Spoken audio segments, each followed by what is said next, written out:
Tapi ini menarik kalau kita melihat harga emas yang sudah mencapai 2.400-an. Memang ada pelemahan di hari ini, tapi kalau kita melihat dari harga tertinggi terakhir ini sudah berada dalam titik yang cukup tinggi di 2.400 begitu. Ya. Evaluasi dari Pegadaian, apa saja faktor pemicu penguatan emas selama ini? Ya, memang dalam 5 hari terakhir kita bisa melihat ya ada pergerakan kenaikan yang cukup signifikan. Kami melihatnya dengan pertumbuhan kurang lebih di 4% dan YTD sampai dengan 20%. Ini menurut kami ada beberapa faktor, kurang lebih ada 3 hal yang mempengaruhi. Yang pertama adalah dari pernyataan Chairman The Fed di mana mengatakan kondisi ekonomi di Amerika Serikat sehingga membuat masyarakat optimis akan penurunan suku bunga. Kemudian yang kedua kita juga melihat adanya percobaan pembunuhan Presiden Trump, ini juga mempengaruhi market ya.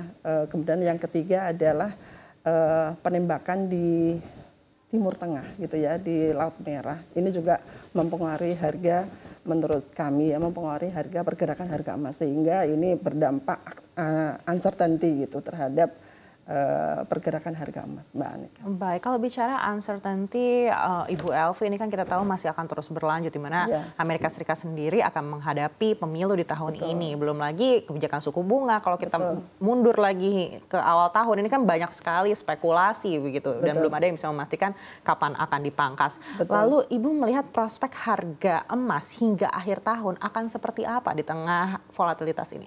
Ya. Kami melihat harga emas ini sampai dengan akhir tahun tentu dari 2 hal yang mempengaruhi. Yang pertama suku bunga The Fed, kemudian yang kedua uncertainty dan risiko gitu. Kami melihat ada di Timur Tengah kita belum tahu berapa lama itu akan berakhir ya, karena masih menjadi perbincangan. Kemudian di sisi yang lain kita melihat tren bank sentral ini juga cukup di beberapa negara ini. Kami melihat kurang lebih di tahun ini di semester pertama itu di 290 ton diambil atau bank sentral dari beberapa negara itu membeli untuk menstabilkan ekonomi gitu. Baik, lalu faktor-faktor apa saja yang menurut Ibu ini akan terus-menerus menjadi pendorong atau malah penekan harga emas? Ya, kalau untuk pendorong harga emas ini karena minat terhadap, kalau boleh dibilang ya, kan ini sangat tergantung sama demand dan market ya. Kemudian juga tergantung sama momentum. Di saat demand market itu semakin meningkat, kita melihat misalnya BRICS gitu ya. Beberapa negara di uncertainty menaikkan cadangan devisanya, maka kami melihat ini menjadi momentum pergerakan harga emas semakin tinggi. Kemudian di sisi yang lain kita juga melihat penguatan dari suku bunga. Kemungkinan nanti yang akan diumumkan oleh The Fed ini ketika mereka optimis dan bisa menurunkan suku bunga, kemungkinan ini juga masih akan naik. Tetapi apabila nanti The Fed akan mengumumkan akan stabil atau cenderung menaikkan, kemungkinan market akan memilih tetap ada safe havennya dalam bentuk dolar, bukan dalam bentuk emas. Kalau saat ini kan bergeser nih, kita melihat saham-saham bergerakan di market, saham-saham mungkin agak melemah gitu ya, tetapi emas mengalami kenaikan dalam 5 hari terakhir. Tetapi ketika mereka memilih ke dolar, kemungkinan harga emas akan terkoreksi. Baik, kita lihat saat ini emas sudah di 2.400-an. Lalu dengan uncertainty ini, Ibu melihat sebesar apa peluang emas bisa menyentuh level psikologis baru di 2.500? Ya, kemungkinan untuk bisa mencapai ke 2.500 itu masih sangat mungkin, Mbak Anaka, di mana kita bisa melihat fenomena Timur Tengah itu masih menjadi perbincangan. Kita tidak tahu kapan akan berakhir. Kemudian yang kedua, kita juga melihat tensi geopolitik juga semakin meningkat.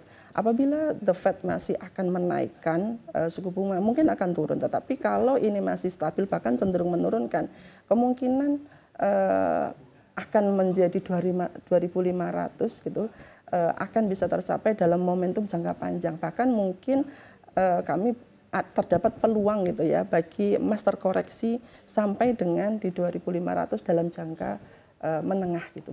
Baik, artinya kalau hingga akhir tahun apakah mungkin emas bisa ditutup di 2.500?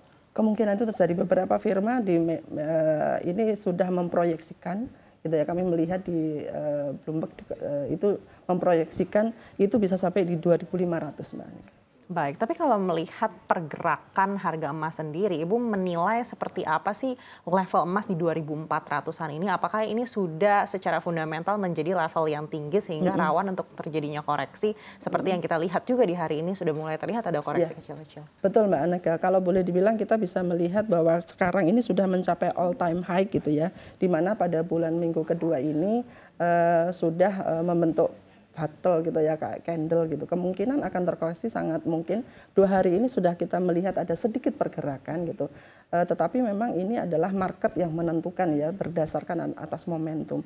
Tentu ini sangat kita bisa melihat gitu arah dari market ini apabila memang nanti akan ada koreksi gitu ya. Ini hal yang wajar.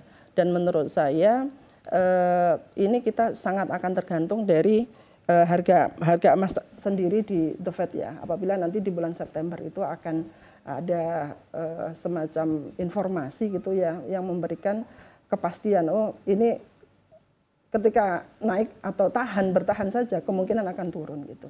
Baik. Dan itu biasanya seperti itu gitu, Mbak. Baik, tapi kalaupun akan ada koreksi wajar, apakah mungkin akan melewati 2.200? Kemungkinan mencapai 2.200 itu mungkin saja gitu, tetapi ini hal yang dalam jangka yang agak lama mungkin, Mbak ya. Tentu ini sangat tergantung dari kemungkinan uncertainty itu bisa diatasi. Misalnya Timur Tengah tiba-tiba menjadi mereda, meskipun itu kemungkinan saat ini kita melihatnya impossible gitu, tapi kemungkinan itu saat ini ada karena kami melihat ada beberapa upaya-upaya untuk yang dilakukan untuk menengahi hal tersebut ya, mungkin termasuk dengan membatasi produksi dan lain sebagainya ya. Tapi hal itu masih memungkinkan terjadi sampai turun di 2.200. Tapi kita berharap harga emas bisa stabil gitu ya, menemui titik equilibrium gitu. Baik, tapi apakah mungkin tercapai 2.200 hingga akhir tahun 2024 ini, Bu? Kalau melihat keadaan saat ini? Kayaknya sih akan cenderung naik ya, akan cenderung naik, bahkan mungkin nanti ini kemungkinan turun ada gitu, tapi kami melihat ini mungkin akan kecenderungan dalam jangka menengah akan cenderung naik gitu. Baik, kalau berkaca dari Pegadaian sendiri, apakah Ibu sudah melihat banyak investor yang menggunakan instrumen emas ini untuk lindung nilai atau hedging? Iya. Saat ini kalau emas ini kan sifatnya sirkuler Mbak ya, di mana emas itu ketika di-recycle berkali-kali pun secara value akan tetap gitu. Boleh dibilang misalnya emas itu dari perhiasan, kemudian jadi koin, kemudian kembali ke perhiasan, itu value-nya masih tetap. Kemudian berbeda dengan produk yang lain seperti kendaraan bermotor ataupun elektronik, ini mengalami penurunan ketika dilakukan recycle. Nah, kebetulan di Pegadaian juga memiliki produk-produk yang sifatnya memberikan layanan kepada masyarakat untuk bisa berinvestasi dalam bentuk emas gitu ya, yang bisa dilakukan dengan jarak tertentu, jangka waktu tertentu, sehingga masyarakat berkesempatan untuk bisa memiliki emas dengan gram tertentu, misalnya pengen membeli 500 gram, 1 kilo gitu, bisa dilakukan di outlet Pegadaian ataupun di channel-channel Pegadaian. Kemudian kami juga sampai dengan saat ini gitu, alhamdulillah sepanjang tahun ini kan harga emas naik sehingga ini mendapatkan masyarakat ingin berinvestasi kepada emas. Ini kita mengalami pertumbuhan di 53%. Sedangkan kita juga memiliki produk tabungan emas, di mana produk ini adalah bagi masyarakat yang ingin mendapatkan titipan emas dalam bentuk digital, kita bisa melayani dalam bentuk tabungan emas, dan alhamdulillahnya sampai dengan saat ini saldo emas yang dititipkan di Pegadaian mengalami peningkatan hingga di 8,3 ton. Sehingga kami berharap ini ke depannya ini juga menjadi salah satu cara atau memberikan kepada masyarakat untuk memilih salah satu alternatif investasi, mau berupa fisik bisa, mau berupa digital juga bisa, bahkan ini juga berlaku kepada individual maupun korporasi.